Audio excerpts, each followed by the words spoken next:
So hello guys, आज मैं बात करने वाला हूँ कुली मूवी के ट्रेलर के रिव्यू के बारे में। और भाई ये कभी 7 आने वाले, कभी 7:30, और अपना हिंदी ट्रेलर को आते आते इसने 8 तो ऐसे ही बजा दिए थे। देखो, अगर मैं इस ट्रेलर के बारे में बात करूँ और उससे पहले अगर मैं बात करूँ, पिछले साल से हम सब जानते हैं कि इस साल की मोस्ट अवेटेड मूवी अपनी 14 अगस्त को आने वाली है, और वो कुली नहीं होने वाली थी, वो होने वाली थी अपने स्पाई यूनिवर्स की वॉर 2।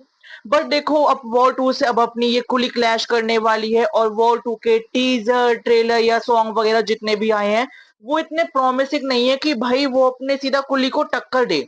सबको अपने इसके ट्रेलर का वेट था कि भाई ये अच्छा हुआ बेकार हुआ, अब फर्स्ट डे कौन सी फिल्म कितनी बड़ी ओपनिंग लेगी, ये उसके ट्रेलर और उसकी मार्केटिंग पे डिपेंड करता है। देखो, अगर मैं इस मूवी के बारे में बात करूं तो इस मूवी को डायरेक्ट करने वाले हैं अपने लोकेश कनकराज, और इन्होंने ही इसको लिखा है, फिर इसको डायरेक्ट करेंगे। और देखो, ये वाली चीज मुझे पर्सनली अच्छी लगती है कि भाई जो इंसान अगर उसको लिख रहा है वही अगर उसको डायरेक्ट करे, तो वो अपने विजन को पर्दे पे उतार पाता है।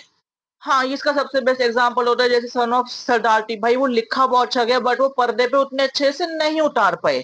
और भाई लोकेश कनगन राज अपनी कुछ स्पेसिफिक मूवी और स्पेशली अपने यूनिवर्स यानी एलसीयू के लिए फेमस है, यानी अपने लोकेश सिनेमैटिक यूनिवर्स, जिसके अंदर अभी 3 मूवीज आ चुकी है, कैथी, विक्रम और लियो। मैंने सिर्फ लियो देखी है, मैंने कैथी और विक्रम नहीं देखी। मुझे कैथी की स्टोरी पता है क्योंकि मैंने अपने अजय देवगन की भोला देख ली थी। बट स्टिल देखो, अगर मैं इसके बारे में बात करूं तो इसके अंदर अपनी स्टार कास्ट में होने वाले हैं मेन लीड में अपने सुपरस्टार यानी रजनीकांत सर, और इसके अंदर होने वाले हैं भाई अपने नागार्जुन सर जो मेन विलन होने वाले हैं। साथ में होने वाले अपने बॉलीवुड से आमिर खान, साथ में होने वाली है श्रुति हसन, साथ में होने वाले हैं अपने सत्यराज, और साथ में होने वाले हैं अपने उपेंद्र, और साथ में होने वाले हैं अपने शुबिन साहिर। देखो, जो ये ट्रेलर होता है ये ज्यादा कुछ बताता नहीं है कि ऐसा है वैसा है, ये हुआ वो हुआ। तो ये वाली चीज काइंडा अच्छी भी है और बेकार भी, कि भाई तुम कुछ भी रिवील ही नहीं कर रहे हो। बट फिर भी मैं अपने टीजर ट्रेलर और अपने कुछ ऐसे पोस्टर वगैरह को ब्रेक डाउन करके आया हूं, तो देखो मेरे हिसाब से इसमें ना कुछ अपने गोल्ड बार्स, गोल्ड चेन, मतलब बेसिकली पूरा गोल्ड वाला सिस्टम होने वाला है। और ये वाली चीजें हम अपने पोस्टर और अपने टीजर में भी देख सकते हैं, और जब अपने ट्रेलर में भी पीछे ऐसे वो चल रहा होते हैं मोनोलॉग की ये है ऐसे ऐसे है। और जब अपने रजनीकांत की एंट्री होती है, भाई वो होता है मेरे लिए मेन शॉट। बट उससे पहले अगर मैं इस मूवी के मेन विलन यानी अपने नागार्जुन के बारे में बात करूं, इनका कुछ ऐसे इस मूवी में नाम होने वाला है, और जो इनका गैंगस्टर नाम होगा वो उनका किंग पिन होगा। हाँ, अपना वही डेडपूल वाला, जो हम अपने फैक्ट्री में भी देख सकते हैं, माइनिंग के टाइम पे भी देख सकते हैं, जो अपने डॉग रखे होते हैं उन पे भी यही नाम लिखा हुआ है। तो अपने किंग पिन का पूरा ये होगा, और मेरे हिसाब से ये जितने भी लोग होंगे ये अपने बहुत कुछ करते होंगे। मतलब इनका सिर्फ अपना ऐसे वो डॉग के आसपास का काम नहीं होगा, इसके साथ ही और भी चीजें करते होंगे।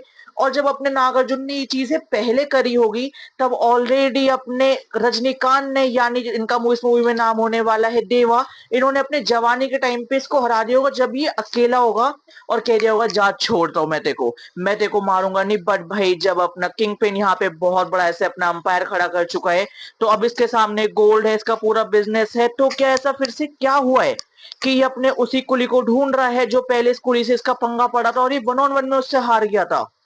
तो इसका लॉजिक भी यहाँ पे समझ आता है कि क्योंकि देखो यहाँ पे मैंने देखा है कि कुछ ना टेक्नोलॉजी का बहुत ज्यादा यूज होगा इसके अंदर। मैंने एक शॉट देखा था कि पूल के अंदर कुछ तारे डाल रखी है, और जो अपने सत्यराज होता है उसके हाथ में कोई कंट्रोलर होता है, फिर एक चेयर होती है।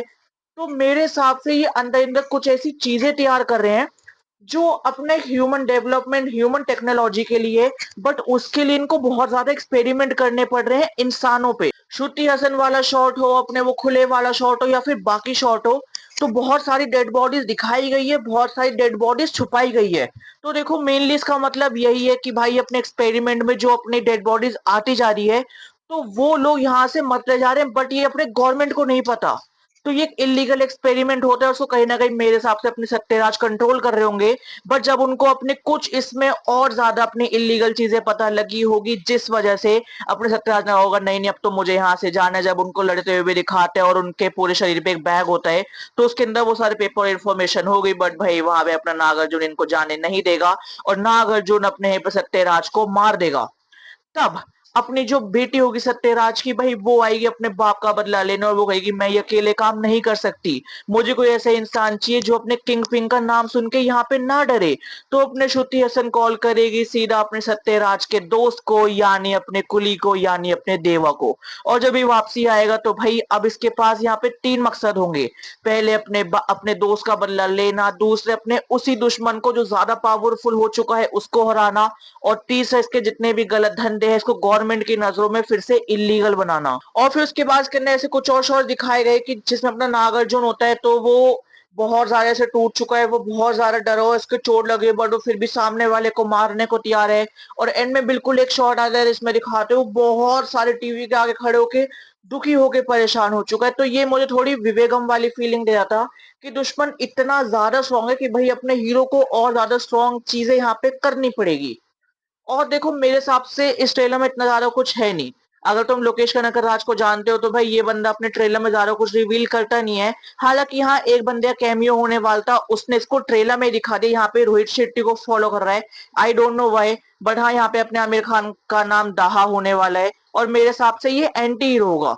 इसको ना अच्छाई करनी है ना इसको बुराई करनी है, भाई साहब इसको कमाने हैं पैसे, ये होगा बनिया। ये वाली चीजें भी हो सकती है। और देखो इस मूवी का जो म्यूजिक और बीजीएम दिया है वो दिया है अनिरुद्ध ने। होप सार है बट हाँ ट्रेलर में कुछ भी ऐसे मनी शॉट मुझे पर्सनली ना दिखा ना लगा कि भाई मैं क्या देखूं। मुझे कुछ मनी शॉट लग ही नहीं रहा। हाँ अपने रजनीकांत सर की entry that was epic, but उसके बाद क्या कुछ नहीं। तो वो वाली सारी चीजें थी। तो गाइस यहाँ पे खत्म होता है अपने कुली के ट्रेलर का रिव्यू। और देखो ये कुली जो है अपने इसका बॉलीवुड में कुछ और नाम होने वाला है पता नहीं, बट ये मेरे लिए कुली ही रहेगी। मैं उसको अमिताभ बच्चन वाली से कंपेयर नहीं कर रहा भाई, दैट इज दी ओजी।